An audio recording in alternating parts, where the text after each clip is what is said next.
Justificado, pois, mediante a fé, temos paz com Deus por nosso Senhor e Salvador Jesus Cristo. Essas palavras estão escritas em Romanos capítulo 5, verso 1. Paulo, escritor de Romanos, ele usa o capítulo 5 de Romanos para falar a respeito da justificação pela fé em Jesus Cristo. Já que os judeus tinham a lei e achavam que só a lei era o suficiente para que eles fossem salvos. Eles achavam que, cumprindo todas as determinações da lei, inclusive as leis cerimoniais, eles achavam que isso levaria à justificação diante de Deus. Paulo já tinha falado anteriormente, no capítulo 3, no versículo 19, a respeito da lei, o que significava a lei, o que a lei significava, qual era o papel da lei, como ele escreveu assim, Romanos 3 e 19.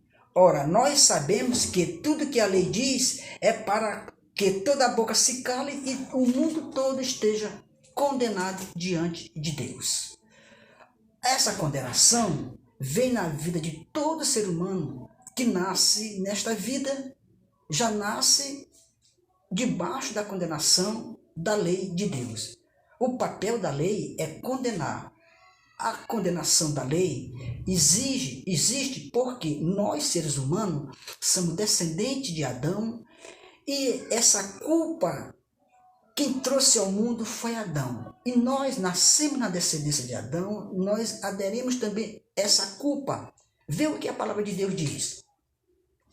Em Romanos capítulo 5, verso 18, ele escreveu assim: pois assim como uma só ofensa veio o juízo sobre todos os homens para a condenação, assim também por um só ato de justiça veio a graça sobre todos os homens para a justificação da vida.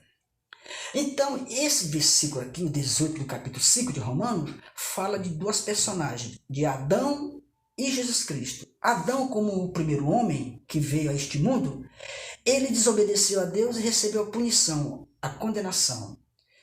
E essa condenação passou sobre todos os homens, porque Adão é o representante de todos os homens. Todos nós nascemos segundo a natureza de Adão, uma natureza caída, uma natureza que nos leva ao pecado.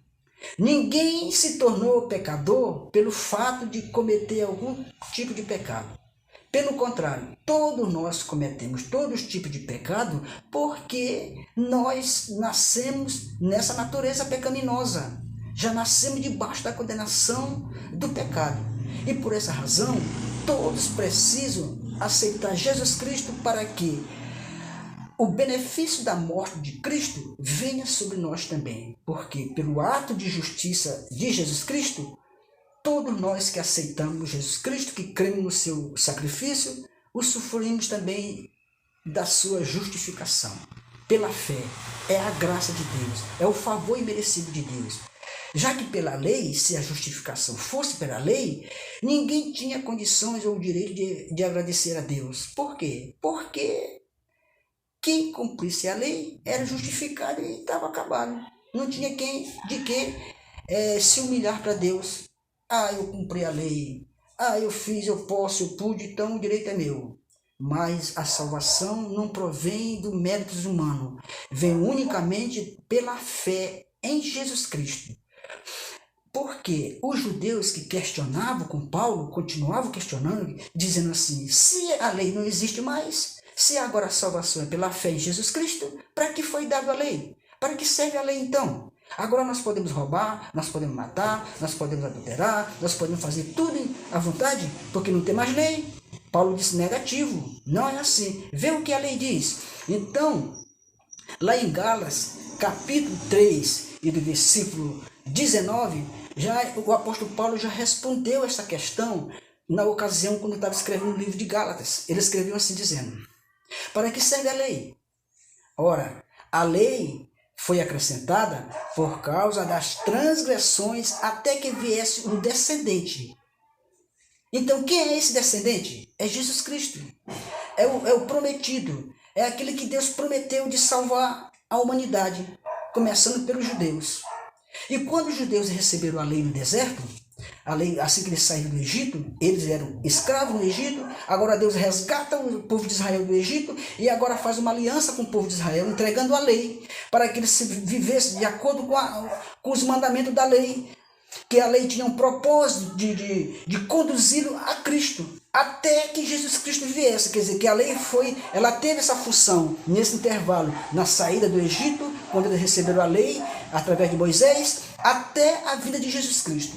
Vê o que está escrito na Bíblia, o apóstolo Paulo também escreveu lá em Gálatas, capítulo 4, versículo 4 e 5, dizendo assim: com o passar do tempo, Deus enviou o seu Filho, nascido de mulher, nascido debaixo da lei, para resgatar o que estava debaixo da lei. Então, a vinda de Jesus Cristo a este mundo foi um objetivo, foi uma promessa de Deus de cumprir a lei. Então Deus nasceu debaixo da condenação da lei. Não que ele era pecador, mas porque ele levou a nossa culpa. Então ele cumpriu toda a lei. E ele morreu para pagar a lei por mim e para você. E agora, para que nós possamos ter esse privilégio, para que nós possamos usufruir da morte de Cristo, do benefício da morte de Cristo, também nós temos que morrer com ele.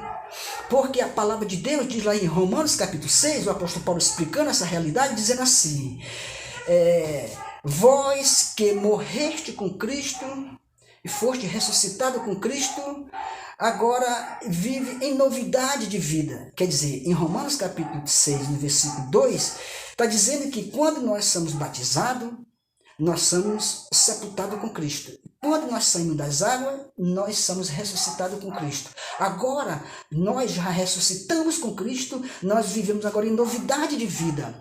Essa nova vida que encontramos em Jesus Cristo é um viver da nossa alma, do nosso espírito que foi renovado. É uma regeneração dentro de nós que acontece. Muito embora nós estamos nesse corpo pecaminoso, mas o nosso homem interior, ele se renova a cada dia, porque nós nascemos de novo. Jesus falou para um doutor da lei, dizendo assim: se tu não nascer de novo, não pode entrar no reino de Deus. Porque esse novo nascimento é uma renovação, é uma purificação que Deus faz em nós, que ninguém tem capacidade de fazer. A lei não tinha essa função. Vê o que a palavra de Deus diz lá em Romanos capítulo 8, e versículo 3, diz assim: o que fora impossível à lei, isto fez Deus, enviando o seu Filho na semelhança da carne, e Deus condenou o pecado na carne do seu Filho, para que a justiça de Deus se cumpra em nós, que não andamos segundo a carne, mas segundo o Espírito. O amigo que está ouvindo este vídeo aqui, assistindo, você sabe o que é andar segundo a carne? É um viver segundo a natureza de Adão, a natureza caída. Tudo que vem na vida para você fazer, você faz. Por quê? Porque você está sendo dominado pela velha natureza de Adão. Mas quando nós nascemos de novo, nós recebemos um empoderamento, um poder de vencer essa velha natureza. Por isso que nós andamos segundo o Espírito, porque o Espírito nos conduz às coisas de Deus. Qual é o fruto do Espírito na nossa vida? É esse: amor, paz, longanimidade, bondade, fidelidade, mansidão, domínio próprio. E contra essas coisas não existe lei.